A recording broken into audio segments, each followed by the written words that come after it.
Hello everyone, and today we're going to be talking about Tyrion because patch 7.0 reworks him and gives him a brand new mechanic, the Champions of Ulthuan.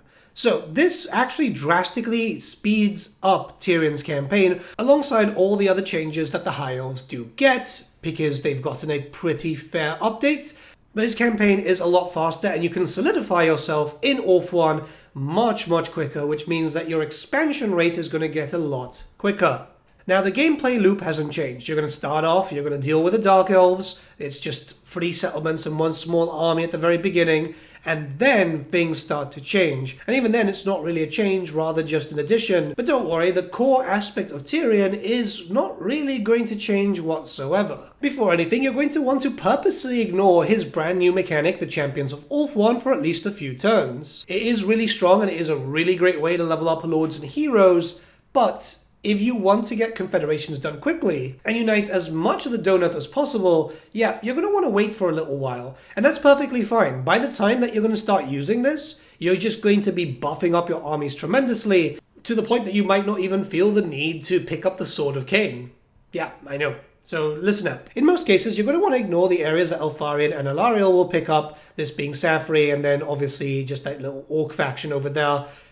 It's not too much of a problem, and those other legendary lords will pick them up with no time. You want to avoid elf infighting. There will be with the minor factions, but it's kind of unavoidable. That's just how Total War AI is. Instead, your main focus should just be getting rid of Count Noctulus and picking up as much and saving up as much influence as possible, because you're going to want to just snipe out anything that becomes a problem, deal with problems as it arrives. So you want to get rid of Noctulus, you want to get rid of the Dark Elf faction up north, Nakari, and also I've noticed a lot of Solistra Diaphin going down into Ulthuan. You're going to want to get rid of that too. Now, you can still confederate normally, which is perfectly fine. You might need it for factions that might just not die out. Alarion, for some reason, does very well. I'm going to give them a settlement. I really just don't care about it too much at the moment, because my main target right now is getting rid of the Dark Elves up north and Nakari. Noctulus recently, thanks to his new update, makes him a lot more aggressive. You're going to want to take him out fully, and sometimes you might end up with these problems, by the way, with those beastmen just spawning there. They can leave the island now, I've realized that. So they can cause problems. You might want to just knock them out too. But you actually get Phoenix King points for dealing with these guys too. Well, pretty much any faction. But it's important because they are so annoying. Also for your seat in Ulthuan, yeah, you can defend it, but don't really worry about wasting influence. Try keep it as minimal as possible because you are really not going to benefit too much from it. I guess that the benefits are very good, but you want to save that for the actual important stuff. With all the High Elf factions, you're going to be focusing around the seats on the Patrons of the Realms mechanic, but I do feel like Tyrion is going to be benefiting from that a lot more, especially since his influence gain is quite high, and you can just gain so much of it by ignoring the Champions of Ulthuan mechanic. So this is a tip for every elf, but I feel like it really shines with Tyrion more than anyone else. You want to wait before you start taking seats, because once you get to tier 3, you obviously lock them, right? But like with Teclis getting so much influence per turn naturally, you can just take a seat pretty quickly into your campaign. I think around turn 15 or so I've been able to do it. It does depend. It's just really how aggressive you can be means how quickly you get a bunch of influence. Avalon is the easiest one to take when it comes to like physical seats, because all you need is Avalon and level 5 with the Phoenix King levels. And really, you can just let her do her thing, kill off Nakari. You can wait like 30, 40 turns. Or once she's taken out Safri, which is usually the case, yeah, just confederate. By that point, you've got a real big chunk of Ulthuan for basically doing nothing. Hell, if you want to start off and just take your normal regions, then launch an invasion into Nagaroth, you're more than perfectly fine, and just like confederate afterwards. It is really interesting on how this happens. Now, Elven Civil Wars still do happen, so keep that in mind. It's not like the Empire where there's a lot of penalization, because like you see it, right? At this point, we've seen Alarion fight off like the other minor factions. You can't confederate those with the champions. Instead, you just confederate them normally. But if you don't want to even deal with that, you can just make the factions fight each other with the influence mechanic and then just confederate one of the legendary lords without a problem.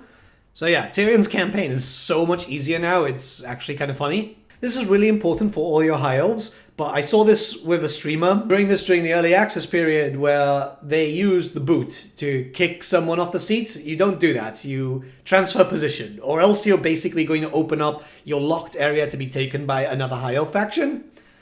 Yeah, it shouldn't go with saying, but yeah, I'm not going to say the streamer's name because I feel bad, but yeah. But the purpose of taking locations just one go means that you don't have to worry about anything. You get a load of bonuses and the seats are yours for the taking. It doesn't really take too long to get multiple seats. So the last clip I showed was turn 24. That's when I picked up Avalon, but by turn 30, that's when I pick up Balerion, and already a massive chunk of Ulthuan belongs to me. Again, this is thanks to Tyrion having so much more access to influence, and it does mean I'm ignoring his main mechanic, but the idea here is I'm unifying the realm and then I'm using the mechanic for after stuff. The big thing to note, obviously, again, you're going to have to fight with the minor factions if those haven't been taken over, but that's perfectly fine. You can take a hit afterwards. Your main focus should be getting the 2 legendary lords, which are going to cause you a lot of problems, and then just dealing with everything else, taking all the seats, and destroying the minor factions if you need to. I wouldn't say that taking a Lithanar, Teclis, or Aisling is too important at the very beginning. One thing to note, because I know a lot of people are watching streams and stuff, Creative Assembly for some reason have taken to increasing the rate as to which the unusual locations pop up, because I've been having so many pop up during campaigns. It's not going to be the same in vanilla unless something has drastically changed, because if it has, then it's just a bit too silly. Way too many unusual locations are popping up. So if creators are using that with their guides, those are pointless. But here I am in turn 31 with 2 major factions already confederated. My income's looking good. Not so much my treasury, but I've been upgrading quite a lot. Basically, just Patrons of the Realm has been such a boon to Tyrion more than anyone else. It is actually kind of funny because you're ending up just picking up loads of factions really quickly, getting all the legendary lords. You can easily ignore the other ones, just take the seats and then confederate them when you need to. Some of them will still die out. Teclis will die out to like Kairos and stuff, but Lithanar performs very well. You can pick up those factions later down the line when you feel like you need them. It is incredibly fast. Like the confederation here is much quicker than, say, for example, the dwarfs. And to put into perspective, with Alariel, I'm only getting 1 lord, 1 full confederation by turn 28. Could be maybe a bit faster, again, depending on how much contact and combat you get into, certain other bonuses, but Tyrion's is definitely a lot faster. I'm imagining by turn 70, because obviously your rate will be much higher there with other buildings, you could have maybe all the legendary lords. That's just an assumption, because obviously there is a cooldown and so on, but it does feel fairly good. Like, Tyrion gets really quick. The Alariel one, I just used the Lithanar example, just again, because you can see how much Lithanar generally expands right now, so there's no point taking that. Let him do his thing. The High Elves are in a really strong spot right now, and then just confederate him when he's basically taken the whole north. If you're looking for the ones that will be suffering outside of Ulthuan, generally it's Teclis and Tyrion. But yeah, it's going to be a really fun campaign. It's going to be very easy, but if you're looking to finally getting that achievement, that might be the time for you. Let me know what you guys think in the comments below. Let's start a discussion. There is a lot more videos to come out, and I will be streaming on twitch.tv/thegreatbookofgrudges, so pop by, say hi, you know, the usual stuff. Have a good one, guys.